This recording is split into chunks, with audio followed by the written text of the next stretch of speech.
Quick study YouTube চেনেলৰ অন্য এটি ভিডিঅ'লৈ স্বাগতম জনাইছোঁ। আজিৰ ভিডিঅ'টিৰ যোগেদি ছাত্ৰ-ছাত্ৰী আৰু শিক্ষক-শিক্ষয়িত্ৰীসকলৰ বাবে সুধাকণ্ঠ ডক্টৰ ভূপেন হাজৰিকা দেৱৰ বিষয়ে এটি ৰচনা লৈ আহিছোঁ। মৰমৰ ছাত্ৰ-ছাত্ৰীসকল, ভিডিঅ'টো স্কিপ নকৰাকৈ শেষলৈকে চাবা আৰু যদি চেনেলটোলৈ নতুন আহিছা তেন্তে এনেধৰণৰ ভিডিঅ' পাই থাকিবলৈ ছাবস্ক্ৰাইব কৰিবলৈ নাপাহৰিবা। ডক্টৰ ভূপেন হাজৰিকাৰ বিষয়ে ৰচনা। ডক্টৰ ভূপেন হাজৰিকা দেৱ অসম তথা ভাৰতবাসীৰ বাবে এক গৌৰৱৰ নাম।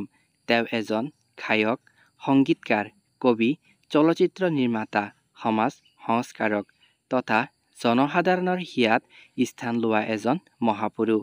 তেওঁৰ গীতত মানৱতা, প্ৰকৃতি, সমাজৰ বেদনাৰ প্ৰতিচ্ছবি স্পষ্টভাৱে প্ৰতিফলিত হৈছে।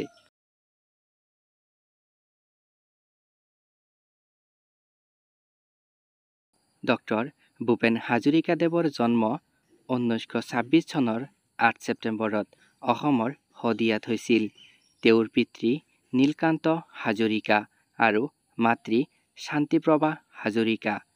ছাত্ৰ জীৱনৰ আৰম্ভণিৰ পৰা সংগীত আৰু সাহিত্যৰ প্ৰতিভা তেওঁ দেখুৱাইছিল। গানৰ জৰিয়তে জনমানসত জাগৰণ আনিবলৈ তেওঁ সদায় চেষ্টা কৰিছিল।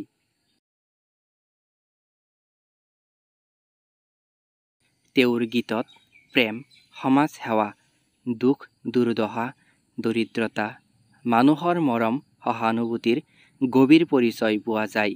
মানুহে মানুহৰ বাবে, বিস্তীৰ্ণ পাৰৰে, গংগা তুমি গংগা আদি গীতসমূহৰ জৰিয়তে তেওঁ বিশ্বজনীনতা আৰু একতাৰ বাৰ্তা প্ৰচাৰ কৰিছিল।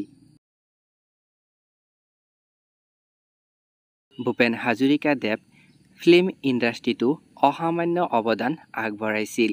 অসমৰ চলচ্চিত্ৰ জগতত তেওঁৰ বিশেষ স্থান আছিল। তেওঁৰ গান কেৱল অসমেই নহয়, সমগ্ৰ দেশ তথা বিশ্বৰ বিভিন্ন দেশত জনপ্ৰিয় হৈছিল। তেওঁৰ অসাধাৰণ কৃতিত্বৰ বাবে ভাৰত চৰকাৰে তেওঁক পদ্মভূষণ, পদ্মবিভূষণ আদি সন্মানেৰে সন্মানিত কৰে। 1992 চনত তেওঁ দাদা চাহেব ফাল্কে বঁটা লাভ কৰে।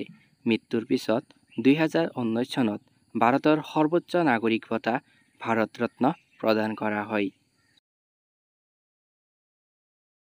ডক্টৰ ভূপেন হাজৰিকাৰ মৃত্যু 2011 চনৰ 5 নৱেম্বৰত হৈছিল। যদিও শাৰীৰিকভাৱে তেওঁ আজিৰ দিনত আমাৰ মাজত নাই, তথাপি তেওঁৰ গান, তেওঁৰ চিন্তা চেতনা আৰু সমাজক দিয়া অৱদান সদায় আমাৰ হৃদয়ত অম্লান হৈ থাকিব। মৰমৰ ছাত্ৰ-ছাত্ৰীসকল, কিবা ভুল হ'লে ক্ষমা কৰিব।